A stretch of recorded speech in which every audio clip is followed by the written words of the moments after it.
add for the Clear Creek management area. So this will be actually the fifth and final one that we'll have at this juncture. If you did not pick up some of the handouts up in here up front, these are helpful in following through Sky Murphy's presentation that he's going to be doing here in just a minute.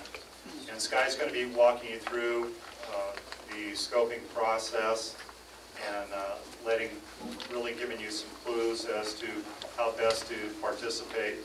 And then Sky will be telling you how we're going to proceed with the rest of the meeting and having some work group sessions following his presentation. So I'm going to turn it over to Sky here.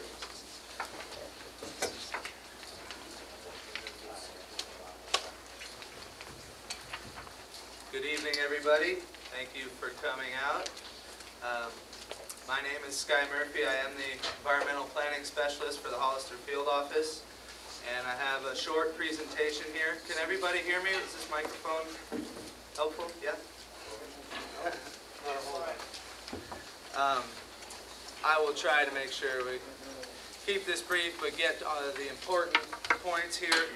There's many of you that I did have a chance to talk to at previous meetings. There's probably many of you that were not able to attend some of those meetings.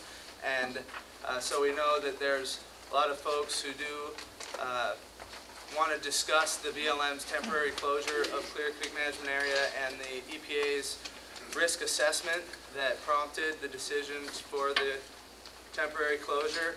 That is in large part what we are here to discuss, but this is a scoping meeting, so we have a lot more that we hope to accomplish because we really want to get those issues, those concerns, and those questions about the EPA's risk assessment and about the BLM's temporary closure and how we intend to resolve all the issues surrounding those actions and the future management of Clear Creek into these workshop exercises that we have prepared. That's again why it's important to have this presentation packet that generally follows the outline of this presentation, but it also has some exercises or general topics for getting the discussion started, getting people to think about the issues, the underlying concerns and questions you have, because we really want to get those into writing, either on comment forms that we have spread around the room or on the flip charts during these group discussions. So that's really the goal tonight.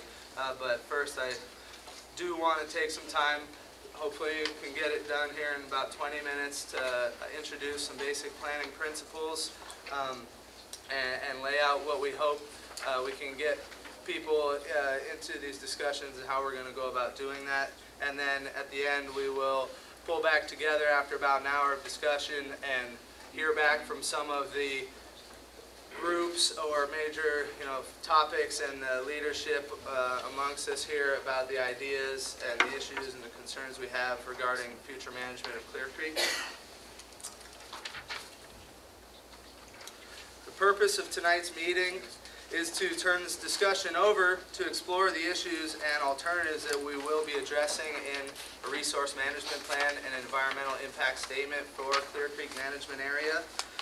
This will be best if we can get into small working groups to discuss the issues of particular interest to you folks here. We hope for meaningful exchange of ideas, and we ask everybody to respect one another because this is in everyone's best interest to consider all of the issues and the concerns expressed in order to develop a quality resource management plan and environmental impact statement. Having said that, we won't be having a typical scoping meeting. We're actually going to be getting into some of these potential management actions or alternatives that we can be considering in order to develop a range of alternatives for management in Clear Creek and that we will then be analyzing in the environmental impact statement. And I will first ask for your attention as I present some basic planning principles that will help us get into this discussion tonight and hopefully address all of these issues throughout this planning process. So here we go. We're going to be identifying issues. We'll explore questions and uncertainties about the data that's been presented, about other issues regarding Clear Creek management that have come up recently or in the past. and then here's where I'll be jumping into the basic planning principles. I'm not going to be going through every detail on every slide.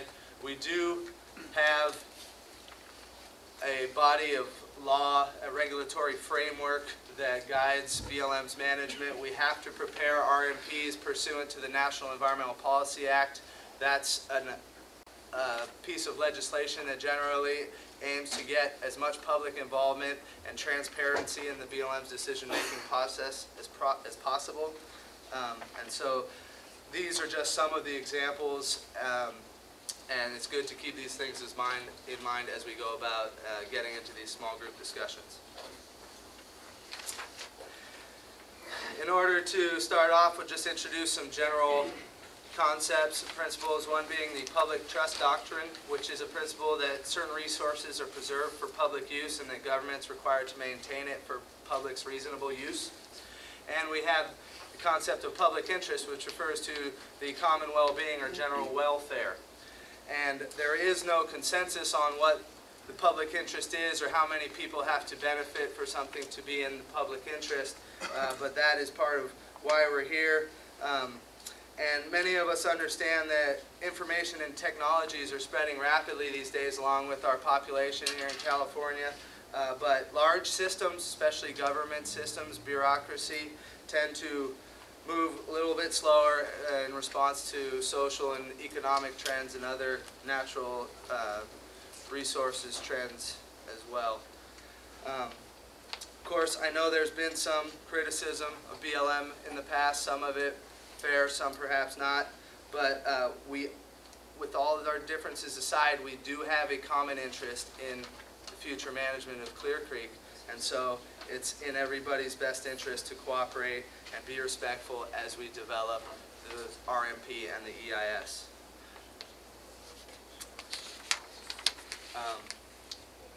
Okay, so public involvement at this stage is very important. It offers the best opportunity to gather input. That's really what the focus of tonight's meeting will be. Whereas meeting in Santa Clara was more of an opportunity for the public to ask questions directly to EPA and BLM officials, tonight we've come with some questions to ask of you, and we're looking for answers. Of course, you have questions, and we want to be able to address those questions. The way we do that is through this scoping period. We gather your comments off of the forms that you fill out, the letters or email you send into our field office. We'll take these flip charts, everything that we can get on there. We'll be gathering and developing responses into a scoping report. So that is, again, the goal for tonight is to get as many of these issues, these questions and concerns into the written mediums that we have available here.